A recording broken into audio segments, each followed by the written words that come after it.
ஒரு ஆண் மஸ்கோவி வாத்தோ இல்ல பெண் மஸ்கோவி வாத்தோ எப்படி ப்ரோ இம்ப்ரெஸ் பண்ணும்? ஆணினம் இருக்குல்ல, அது வந்து தலையை தான் வந்து ஃபர்ஸ்ட் ஆட்டும், மேலே கீழே வந்து ஆட்டும், அதுக்கப்புறம் வாழை ஆட்டும், அதுக்கப்புறமா ஹிஸ்ஸிங் சவுண்டு கொடுக்கும். நான் போன வீடியோவில் சொன்னேன், புஷ் புஷ்னு ஒரு மாதிரி சவுண்டு. ஸோ அதை வச்சு நான் எவ்வளோ ஆக்ரோஷமான ஆளுன்னு பாருன்றத பண்ணோம். அதுக்கப்புறம் இப்போ 2 ஆண் வாத்து இருக்கு, ஒரு பெண்ணை பிடிச்சிருச்சுன்னா ரெண்டுமே அடிச்சுக்கும், ரெக்கையை வச்சு அடிச்சுக்கும், அழகால கொத்திக்கும், முட்டிக்கும், மோதிக்கும். இதில் ஒரு ட்விஸ்ட் இருக்கு. இப்போ ஒரு ஆண் வாத்து இன்னொரு ஆண் வாத்தோட சண்டை போட்டு மோதி ஜெயிச்சிருச்சுன்னு வச்சுக்கோம், அது போய் அந்த பொண்ணு பக்கத்தில் போனால் அந்த பெண் மஸ்கோவி வாத்துக்கு பிடிக்காம போக கூட வாய்ப்பு இருக்கு. அப்புறம் எதுக்குங்க சண்டை நடக்குது? அதுக்கு பேசாம சும்மா இருக்கலாம். ஆனா இது வந்து ரொம்ப ஆபத்துல போய் முடியும். இனச்சேர்க்கைக்கு அப்புறம் மஸ்கோவி வாத்து முட்டை போடும்ல, அது எத்தனை நாள் கழிச்சு ப்ரோ முட்டை போடும்?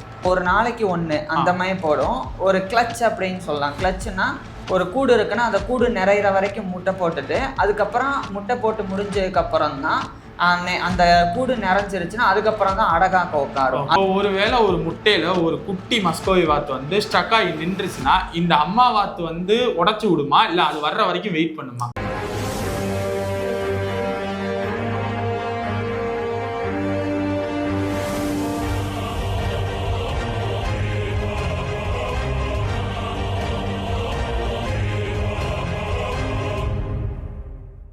போன வீடியோவில் மஸ்கோவி வாத்தோட லைஃப் ஸ்டைல் பார்த்துருந்தோம். அது எங்கே வாழும், அது ஏன் மரத்தில் வாழும், அது என்ன சாப்பிடும், அது ஒரு மாதிரி டீசெண்டான ஒரு வாத்தா இருந்துச்சு. அதெல்லாம் போன வீடியோவில் பார்த்துருந்தோம். இந்த வீடியோவில் மஸ்கோவி வாத்தோட இனச்சேர்க்கை முறை எப்படி இருக்குது அப்படின்னு சொல்லி பார்க்க போகிறோம். ப்ரோ ஃபஸ்ட்டு மஸ்கோவி வாத்துக்கு ஒரு ஆண் மஸ்கோவி வாத்தா இருந்தாலும் இல்லை ஒரு பெண் மஸ்கோவி வாத்தா இருந்தாலும் அதுக்கு எந்த ஏஜில் ப்ரோ செக்ஷுவல் மெச்சூரிட்டி வரும்? அது பிறந்து 6லேருந்து 7 மாசத்துல. குறிப்பாக மஸ்கோவி டாக்ஸில் வந்து பெண் இனத்துக்கு 6லேருந்து 7 மாதம் ஆனோடனே அதுக்கு அந்த மெச்சூரிட்டி வந்துடும். ஆண் வாத்துக்கு வந்து 7லேருந்து 8 மாதம் ஆகும். ஸோ அந்த ரேஞ்சிலே இதுங்க வந்து செக்ஸுவல் மெச்சூரிட்டியை வந்து ரீச் பண்ணிடும். ஓகே, இப்போ ஒரு ஆண் வாத்து ஒரு ஆண் மஸ்கோவி வாத்தோ இல்லை பெண் மஸ்கோவி வாத்தோ எப்படி ப்ரோ இம்ப்ரெஸ் பண்ணும்? எப்படி இம்ப்ரெஸ் பண்ணோம்னா, ஃபர்ஸ்ட் மஸ்கோவி டாக்ஸில் வந்து ஆணினம் இருக்குல்ல, அது வந்து தலையை தான் வந்து ஃபர்ஸ்ட் ஆட்டும், மேலே கீழே வந்து ஆட்டும், அதுக்கப்புறம் வாழை ஆட்டும், அதுக்கப்புறமா ஹிஸ்ஸிங் சவுண்டு கொடுக்கும். நான் போன வீடியோவில் சொன்னேன், புஷ் புஷ்னு ஒரு மாதிரி சவுண்டு. ஸோ அதை வச்சு நான் எவ்வளோ ஆக்ரோஷமான ஆளுன்னு பாருன்றத பண்ணோம். அதுக்கப்புறம் மஸ்கோவி டாக்ஸோடைய முகத்தில் பார்த்தா ஒரு மாதிரி காரங்கிள்ஸ் அப்படின்ற ஒரு வடு மாதிரி இருக்கும், அது வந்து ரெட் கலரில் இருக்கும். ஸோ அதை வந்து இன்னும் ரெட்டிஸ் ஆக்கி அதை வச்சும் நான் எவ்வளோ வலிமையான ஆண் அப்படின்றத பாருன்னு சொல்லி காட்டும். இப்படி தான் வந்து நடக்கும். ஆனால் இதில் ஒரு சுவாரஸ்யம் என்னன்னா, இந்த ஆண் வாத்துகள் இருக்குல்ல, ஒன்றுக்கு ஒன்று வந்து சண்டை போடும் பொண்ணுங்களுக்காக. பசங்க கேங் மாதிரி. ஆமாம், இப்போ 2 ஆண் வாத்து இருக்கு, ஒரு பெண்ணை பிடிச்சிருச்சுன்னா ரெண்டுமே அடிச்சுக்கும், ரெக்கையை வச்சு அடிச்சுக்கும், அழகால கொத்திக்கும், முட்டிக்கும், மோதிக்கும்.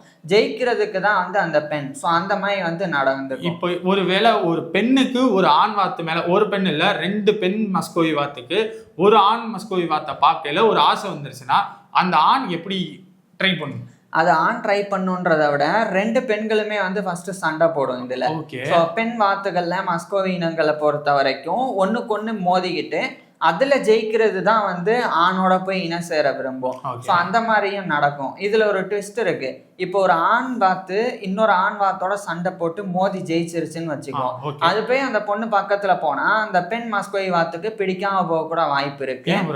ஆமா, அந்த மாதிரி நடக்கும். ஏன்னா சில நேரங்கள்ல மஸ்கோவி வாத்துகளுடைய குணம் வந்து புரிஞ்சுக்கவே முடியல நம்மளால கூட. எப்படி பெண்களுடைய மனசை புரிஞ்சுக்க முடியாதோ அதே மாதிரி மஸ்கோவி இனத்திலையும் பெண்களுடைய மனசை புரிஞ்சுக்கவே முடியாது. அந்த ஒரு பெண்ணுக்காக 2 பசங்க சண்டை போட்டு ஒருத்தன் ஜெயிச்சு வந்தா கூட இது கண்டுக்காம போறது கூட நடக்கும். அப்புறம் எதுக்குங்க சண்டை நடக்குது? அதுக்கு பேசாம சும்மா இருக்கலாம். ஆனா இவங்களுக்கு தெரியாதுல்ல, பாவம், இவங்களுக்கு இருக்கிற ஆசையில சண்டை போட்டாச்சு, சரி ஜெயிச்சு வந்தா நமக்குன்னு நினைக்கும் போது மஸ்கோவி வாத்துகளுக்கு ஏமாற்றம், அந்த ஃபெயிலியர்லாம் நடக்கும். ஆனா இது வந்து ரொம்ப ஆபத்துல போய் முடியும். இப்ப ஒரு 4-5 பேர் இருக்கானுங்க, 4-5 மஸ்கோவி ஆண்கள். அந்த ஆண் வாத்துகளுக்கு வந்து பெண்களே கிடைக்கலன்னா ஒரு பொண்ணு கிடைச்சா அதை போய் ரேகிங் பண்ணி துரத்தி அதை வந்து வலுக்கட்டாயமா வந்து உடலுறவு கொள்ள பார்க்கும். அதான் ஃபோர்ஸ் காப்புலேஷன் அதை வந்து பண்ணும். அப்படி பண்றனால காடுகள்ல வாழக்கூடிய மஸ்கோவி வாத்துகள் வந்து இறந்தே போயிருக்கு. அப்படி அந்த மாதிரி ஃபோர்ஸ் பண்ணி கொஞ்சம் ரக்கடான வாத்துகள் தான் மஸ்கோவி, அதனாலதான் ஆக்ரோஷமானதுன்னு சொன்னோம். ஓகே, இப்போ இனச்சேர்க்கை முடிஞ்சிருச்சு. இனச்சேர்க்கைக்கு அப்புறம் மஸ்கோவி வாத்து முட்டை போடும்ல, அது எத்தனை நாள் கழிச்சு ப்ரோ முட்டை போடும்? எத்தனை நாள் அப்படின்னா இதில் வந்து சில வித்தியாசங்கள் இருக்குது. உதாரணத்துக்கு இப்ப முட்டை இப்ப இனச்சேர்க்கை முடிஞ்சிருச்சு அப்படின்னா 7 நாள்ல இருந்தே ஆரம்பிச்சிடும். சிலது நல்ல உணவுலாம் கிடைச்சா பண்ணையிலலாம் வளர்த்தா அதுக்கு முன்னாடியே கூட வந்து ஆரம்பிக்கும். அதாவது 7 நாள் இந்த ரேஞ்சில கூட. ஆனா சராசரியா வந்து ஒரு 20 நாள் ஆகும். அதுக்கப்புறம் வந்து முட்டை போட ஆரம்பிக்கும். இப்போ ஒரு நேரத்துல எத்தனை முட்டை ப்ரோ மஸ்கோவி வாத்தால போட முடியும்? ஒரு நேரத்துல வந்து இப்போ ஒரு நாளைக்கு 1 அந்த மாதிரி போடும். ஒரு கிளச் அப்படின்னு சொல்லலாம். கிளச்சுன்னா ஒரு கூடு இருக்குன்னா அந்த கூடு நிறையிற வரைக்கும் முட்டை போட்டுட்டு அதுக்கப்புறம் முட்டை போட்டு முடிஞ்சதுக்கு அப்புறம் தான் அந்த கூடு நிறைஞ்சிருச்சுன்னா அதுக்கப்புறம் தான் அடகாக்க உட்காரும். அது வரைக்குமே டெய்லி ஒவ்வொரு முட்டை போடும். அப்படி பார்த்தா குறைஞ்சது 8 முட்டையில இருந்து அதிகபட்சம் 21 முட்டை வரைக்கும் போடும். இது வந்து காட்டுல இயற்கையா வாழ்ற மஸ்கோவி வாத்துகள். இதே பண்ணையில வாழ்றதுன்னா 50ல இருந்து 180 முட்டை வரைக்கும் கூட போடும். ஏன்னா மனுஷங்க எடுத்துட்டே இருப்பாங்க அந்த முட்டைய. அதனால அது வந்து அந்த நெஸ்ட் அந்த கூடு வந்து நிறையலன்னு சொல்லி மறுபடியும் முட்டை போட்டுட்டே இருக்கும். இது வாத்தா இல்ல முட்டை போடுற மெஷினா? 180 வாத்துனா எங்கேயோ இருக்கு. 180 முட்டை.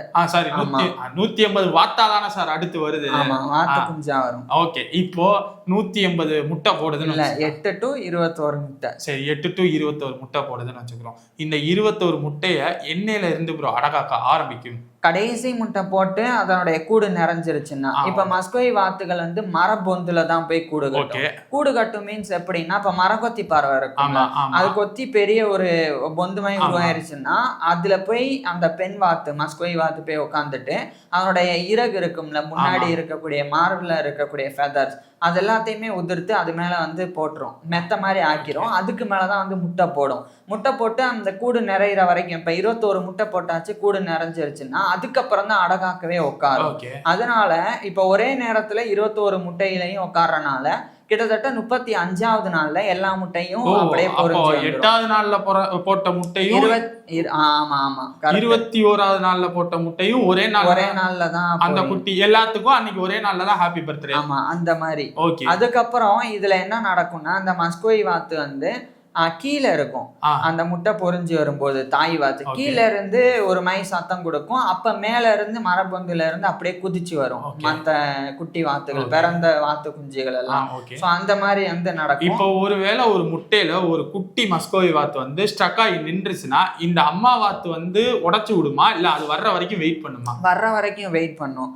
அது உடைச்செல்லாம் விடாது. ஏன்னா அப்படி உடைக்கும் போது அந்த உள்ள இருக்கிற வாத்து குஞ்சுக்கு ஏதாவது ஆபத்து நடக்கும் வாய்ப்பு இருக்கு. அதனால அதுவா உடைச்சிட்டு வர்ற வரைக்கும் இது ஒண்ணும் பண்ணாது. இப்போ மஸ்கோவி வாத்து வந்து ஒரு பெண் மஸ்கோவி வாத்து வந்து முட்டை போட்டு எல்லா குட்டியும் பிறந்துருச்சுன்னா அடுத்து இந்த மஸ்கோவி வாத்து இனச்சேர்க்கைக்கு போகுமா, இல்ல இந்த குட்டிகளை பார்த்துக்கிறதுக்கு இருக்குமா?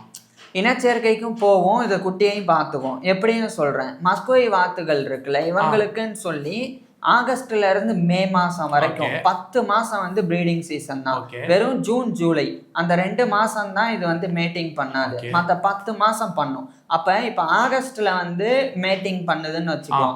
அப்ப ஆகஸ்டுக்கு அப்புறம் என்ன, செப்டம்பர் அக்டோபர் அதுக்குள்ளவே வந்து இது வந்து முட்டை போட்டு குஞ்சு பொரிச்சிருக்கும்.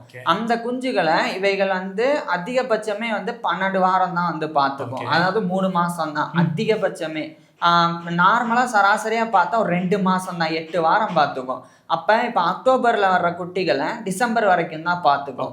அதுக்கப்புறம் அந்த குட்டிகளுக்கு என்ன சாப்பிடணும், எப்படி பதுங்கணும், ஏதாவது வரும்போது அதே மாதிரி எப்படி நீந்தணும், எப்படி பறக்கணும், இதெல்லாம் கத்து கொடுத்துட்டு அதுக்கப்புறம் மறுபடியும் வந்து டிசம்பருக்கு அப்புறம், ஏன்னா அந்த குஞ்சுகள் எல்லாம் தாயை விட்டுட்டு தனியா வந்து போயிடும்.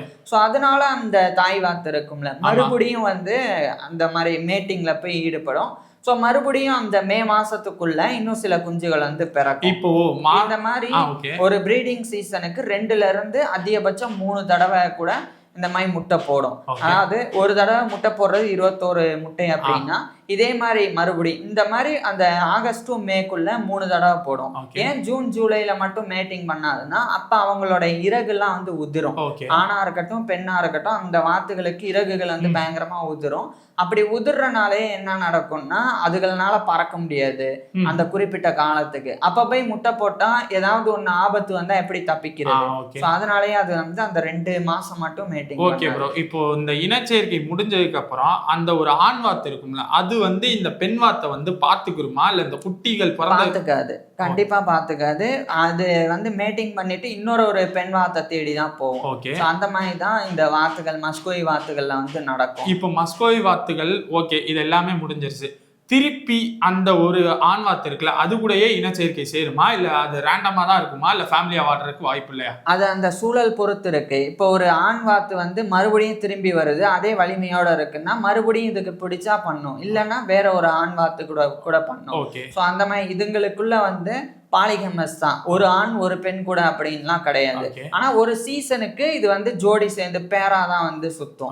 அதனால ஒரு முட்டை போட்டு முடிஞ்ச உடனே அது வளர்ந்து முடிஞ்ச உடனே மறுபடியும் அதே ஆண் கூட சேர்றதுக்கு அதிக வாய்ப்பு இருக்கு. ஓகே, இப்போ இந்த இதுல குட்டி பிறந்துருச்சு, இந்த குட்டி எப்படி வாழும் இதை வந்து இந்த வீடியோல பேசுவோமா இல்ல அடுத்த வீடியோல பேசுவோம்? இல்ல, இது வந்து எல்லா வாத்து இனங்கள் மாதிரி தான், சின்னதா தான். சிம்பிளா சொல்ல போனா இந்த பெண் வாத்து கூட தாய் வாத்து கூட சேர்ந்து சுத்தி எல்லாமே கத்துக்கிட்டு 3 மாசம் கழிச்சு அது தனியா வந்து வாழ ஆரம்பிக்கும்.